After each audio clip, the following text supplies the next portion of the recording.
अस्सलाम वालेकुम dear students, I am your chemistry teacher Sadaf Dilshad. हम पढ़ रहे हैं केमिस्ट्री 9 यूनिट नंबर 4 स्टोकियोमेट्री और आज का हमारा टॉपिक है exercise and sample problems relevant to Avogadro's number, mole and molar mass. Exercise question, calculate the molar masses of following compounds.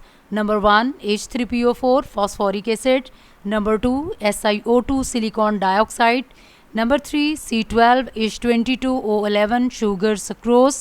Number 4 N2O4 dinitrogen tetraoxide. Number 3 MgCO3 that is magnesium carbonate. One by one हम इनको देखते हैं कि किस तरह से इनके molar masses हम कैलकुलेट करेंगे।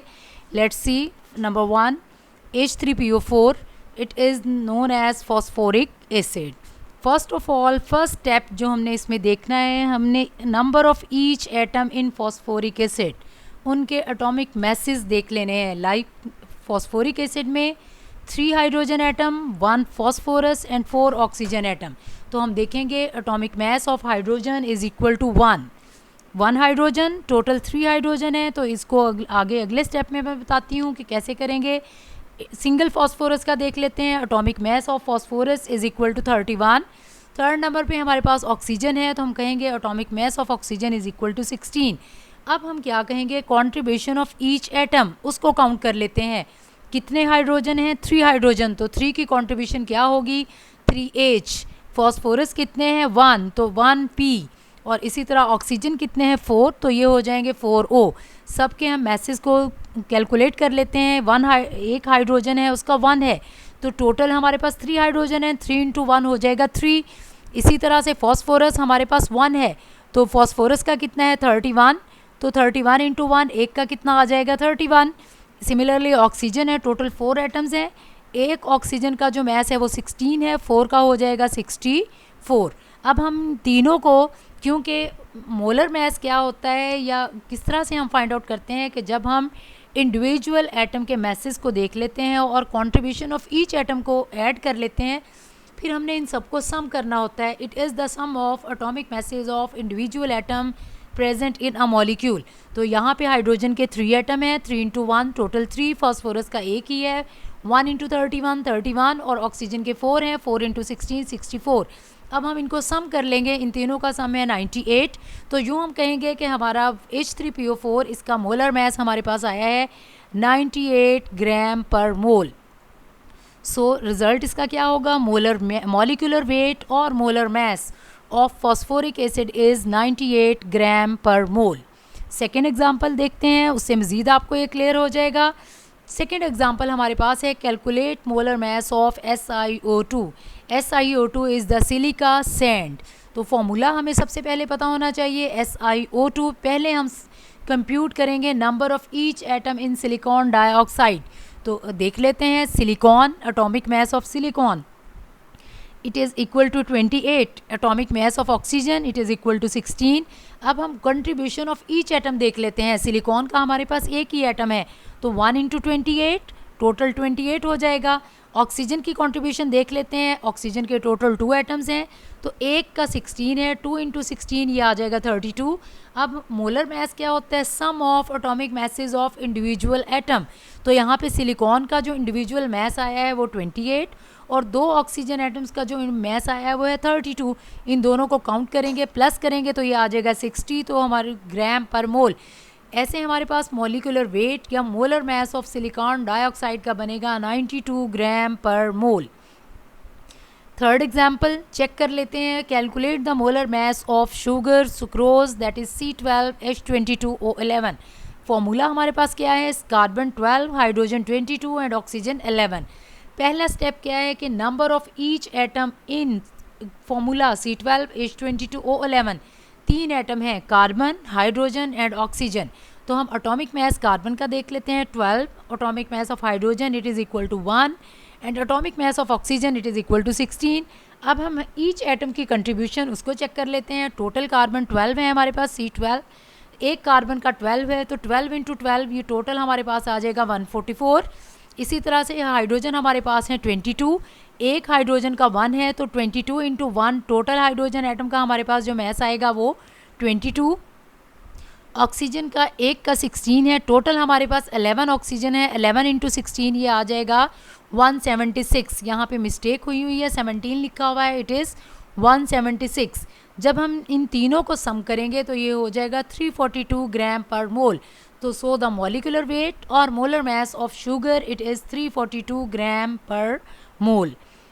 नेक्स्ट जो एग्जांपल है वो है molar mass of N2O4 die nitrogen tetra oxide. सबसे पहले हम ईच एटम की कंट्रीब्यूशन N2O4 में चेक कर लेते हैं, नंबर ऑफ ईच एटम को कंप्यूट कर लेते हैं। Atomic mass of nitrogen it is 14, atomic mass of oxygen it is 16। अब कंट्रीब्यूशन ईच इंडिविजुअल एटम की देख लेते हैं। नाइट्रोजन हमारे पास 2 हैं, एक नाइट्रोजन का 14 है तो 2 नाइट्रोजन का हो जाएगा 28, ये 2 इंटू 14 ये बन गया 28।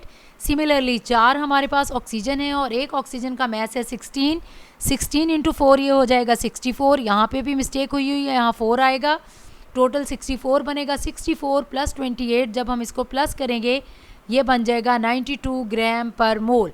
सो हम कहेंगे मॉलिक्यूलर वेट और molar mass of dinitrogen tetroxide is 92 gram per mole. Next example है हमारे पास, calculate the molar mass of magnesium carbonate. तो सबसे पहले हम क्या देखेंगे, फॉर्मूला इट इज़ MgCO3 और इस फॉर्मूले में हम नंबर ऑफ़ ईच एटम उसको काउंट करेंगे, कंप्यूट करेंगे। तो एटॉमिक मास ऑफ मैग्नीशियम ये हमें पता है इट इज़ 12। और अगर आपको किसी भी एलिमेंट का एटॉमिक मास ना पता हो, आप पीरियोडिक टेबल में जाएं, वहाँ पे उसके टॉप पे लिखा हुआ है एटॉमिक नंबर और उसके बॉटम पे एटॉमिक मास, तो वहाँ से आप उसको चेक कर लें। एटॉमिक मास ऑफ ऑक्सीजन ये है 16, similarly atomic mass of carbon it is 12। अब हम ईच एटम की कंट्रीब्यूशन चेक कर लेते हैं। 1 मैग्नीशियम तो 1 into 24 24, 1 carbon 1 into 12 it is 12। Similarly 3 oxygen 16 into 3 it is 48। जब तीनों को हम समअप करेंगे इट बिकम्स 84 ग्राम पर मोल। तो हम कहेंगे मॉलिक्यूलर वेट और molar mass of magnesium carbonate is 84 gram per mole. Next ये एक्सरसाइज के जो 4-5 क्वेश्चंस थे ये तो पूरे हो गए। अब एक सैम्पल प्रॉब्लम है, वो भी आपकी आसानी के लिए इसको मैं, वैसे तो ये सॉल्व्ड है लेकिन मैं इसको एक्सप्लेन कर देती हूँ ताकि आपको ये क्लियर हो जाए। क्वेश्चन है, determine the molar masses of following compounds in gram per mole. Number A sulphuric acid H2SO4, number 2 C6H12O6 that is glucose. One by one हम दोनों को देख लेते हैं। फर्स्ट में हमारे पास है सल्फ्यूरिक एसिड H2SO4, वही स्टेप पहले हमें इसका फॉर्मूला देखना होगा। फिर हमने क्या किया, compute each atom present in the formula. तो यहाँ पे हम देखते हैं हमारे पास hydrogen, atomic mass of hydrogen it is 1, atomic mass of sulphur it is 32, atomic mass of oxygen it is 16। अब सेकंड स्टेप में हमने क्या किया था, कंट्रीब्यूशन ऑफ ईच एटम, तो उसको चेक कर लेते हैं। 2 हाइड्रोजन तो एक हाइड्रोजन का 1, 2 हाइड्रोजन का हो जाएगा 2, 1 sulphur 1 into 32 plus 32 plus 4 oxygen 4 into 16 इन 64। इन तीनों को जब हम समअप करेंगे इट बिकम्स 98 ग्राम पर मोल। तो यूँ हमारे पास सल्फ्यूरिक एसिड का जो मोलर मास होगा it is 98 gram per mole. Second example हमारे पास ग्लूकोज C6H12O6 की है। तो हम सबसे पहले क्या देखेंगे, फॉर्मूला C6H12O6, देन हम क्या करेंगे, compute each atom in this formula. Carbon that is atomic mass of carbon 12, atomic mass of hydrogen it is 1 and atomic mass of oxygen is 16। अब हम ईच एटम के कंट्रीब्यूशन चेक करेंगे। 6 carbon है तो 12 into 6 72। इसी तरह हमारे पास 1, यहाँ पे हमारे पास हाइड्रोजन का 1 है और टोटल 12 हाइड्रोजन है तो 12 इंटू 1 प्लस 12, और ऑक्सीजन का एक का 16 है तो हमारे पास 6 हैं तो ये हो जाएंगे 96। तीनों को जब हम समअप करेंगे इट बिकम्स 180 ग्राम पर मोल। तो हम कहेंगे मोलर मास और molecular weight of glucose is 180 gram per mole. This is all about exercise and sample problems. इंशाल्लाह नेक्स्ट जो हमारा टॉपिक होगा वो हम देखेंगे केमिकल इक्वेशंस। तब तक के लिए अल्लाह हाफिज़, थैंक यू।